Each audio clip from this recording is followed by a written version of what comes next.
வணக்கம். Welcome to அங்கனா சமையல். இன்றைக்கி நம்ம கல்யாண வீட்டில் செய்கிற மாதிரி வாழைக்காய் சென்னா மசாலா செய்ய போகிறோம். இது பொடியெல்லாம் சேர்த்து செய்ய போகிறோம். ரொம்ப டேஸ்ட்டாக இருக்கும். தயிர் சாதம், சாம்பார் சாதம், ரச சாதம் எல்லாத்துக்குமே ரொம்ப நல்லாயிருக்கும்.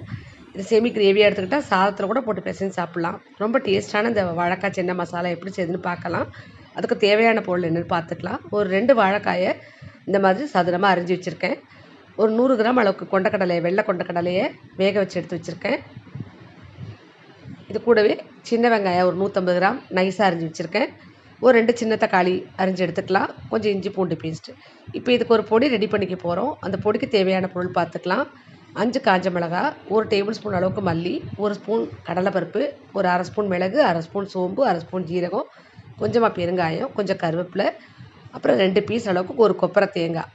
இது எல்லாத்தையும் தான் நம்ம பொடி பண்ணிக்க வறுத்து பொடி பண்ண போகிறோம். இப்போ நம்ம அடுப்பில் ஒரு பேனை வச்சு வறுத்துக்கலாம்.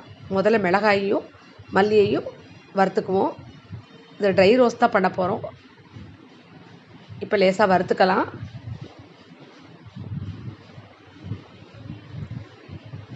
மிளகாய் மல்லி வறுப்பட்டதுக்கப்புறமா கடலைப்பருப்பை சேர்த்து வறுத்துக்கலாம். இப்போ கடலைப்பருப்பை சேர்த்துக்குவோம்.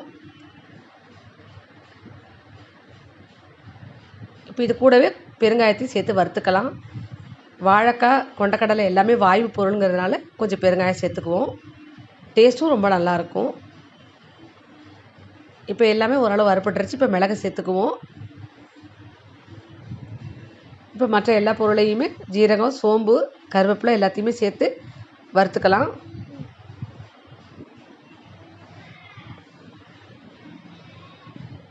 இப்போ எல்லா பொருளும் வறுப்பட்டுருச்சு. இப்போ இந்த கொப்பரை தேங்காயும் சேர்த்துக்கலாம்.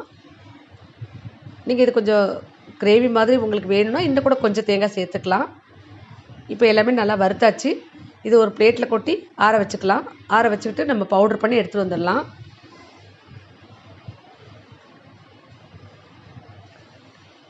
இப்போ ஒரு 5 நிமிஷம் ஆற வச்சு நம்ம பவுடர் பண்ணி எடுத்துகிட்டு வந்துடலாம்.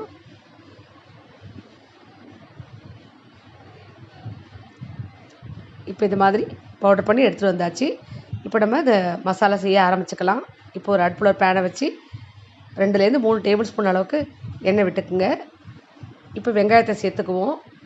இதுக்கு நான் ஒரு 150 கிராம் அளவுக்கு சின்ன வெங்காயத்தை நைஸாக அரிஞ்சு வச்சுருக்கேன். இதுக்கு சின்ன வெங்காயம் சேர்த்திங்கன்னா ரொம்ப டேஸ்ட்டாக இருக்கும். இப்போ நல்லா வதக்கிக்கலாம். வெங்காயம் ஓரளவு வதங்கட்டும்.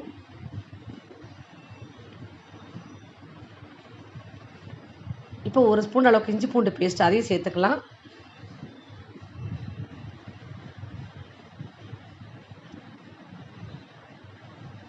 இதுவும் நல்லா வதங்கின பிறகு ஒரு 2 சின்ன தக்காளி அது சின்னதாக கட் பண்ணி வச்சுருக்கோம். அதையும் சேர்த்து நல்லா வதக்கி விட்டுக்கலாம். இப்போ தக்காளி நல்லா மசிஞ்சு வரணும்.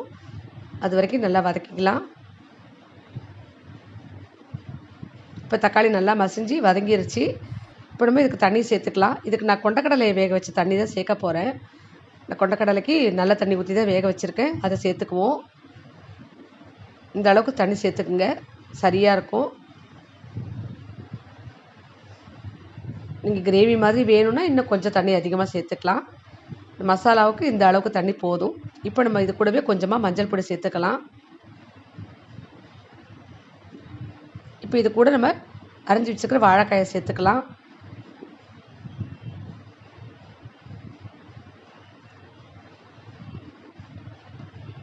இந்த லேசாக கலந்து விட்டுட்டு நம்ம வேக வச்சுருக்கிற கொண்டக்கடலையும் சேர்த்துக்கலாம்.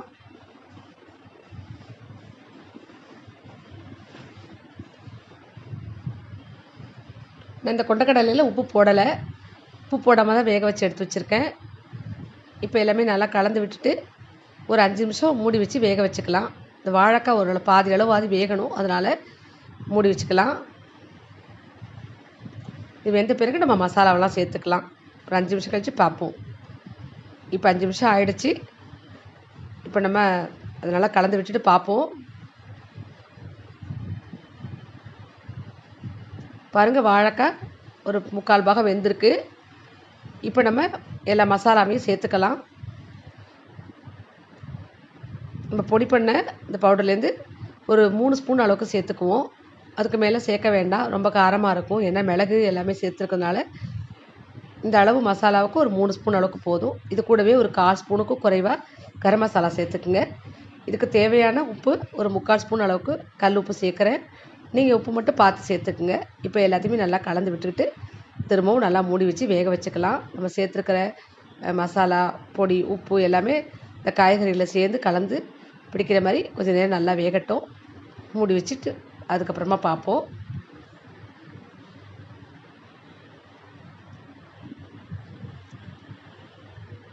இப்போ திறந்து பார்ப்போம். இப்போ ஒரு 7லேருந்து 8 நிமிஷம் ஆயிடுச்சு. இந்த மசாலாலாம் நல்லா சேர்ந்த மாதிரி வந்திருக்கு பாருங்கள். இப்போ நல்லா கலந்து விட்டுக்கலாம்.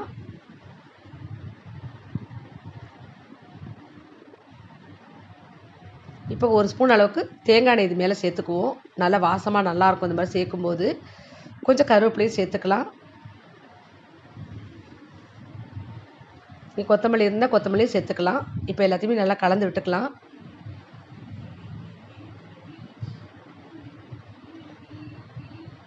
இப்போ நல்லா மசாலாலாம் சேர்ந்த மாதிரி வந்திருக்கு. பார்க்கவே ரொம்ப நல்லாயிருக்கு பாருங்கள். சாப்பிடவும் ரொம்ப டேஸ்ட்டாக இருக்கும். வாழைக்காய் நம்ம சேர்த்த வாழைக்காய் நல்லா வெந்திருக்கு. இது கொஞ்சம் நீங்கள் கிரேவியாக வேணும்னா இன்னும் கொஞ்சம் தேங்காய் சேர்த்து கொஞ்சம் தண்ணி சேர்த்து செஞ்சிங்கன்னா உங்களுக்கு நல்லா கிரேவி மாதிரி இருக்கும். சப்பாத்தி கூட நீங்கள் தொட்டு சாப்பிடலாம். ரொம்ப நல்லாயிருக்கும். டேஸ்டியான இந்த வாழைக்காய் சென்னா மசாலா, கல்யாண வீட்டு வாழைக்காய் சென்னா மசாலா ரெடி ஆகிடுச்சு. ஃப்ரெண்ட்ஸ், இந்த வீடியோ பிடிச்சிருந்தா மறக்காமல் ஒரு லைக் பண்ணுங்கள். நம்ம சேனலுக்கு சப்ஸ்கிரைப் பண்ணுங்கள், ஷேர் பண்ணுங்கள், கமெண்ட் பண்ணுங்கள். இப்போ ரொம்பவே டேஸ்டியான கல்யாண வீட்டு வாழைக்காய் சென்னா மசாலா ரெடி ஆகிடுச்சு. நீங்களும் ட்ரை பண்ணி பாருங்கள். எல்லாத்தோடையும் சாப்பிட ரொம்ப நல்லாயிருக்கும். நன்றி, வணக்கம்.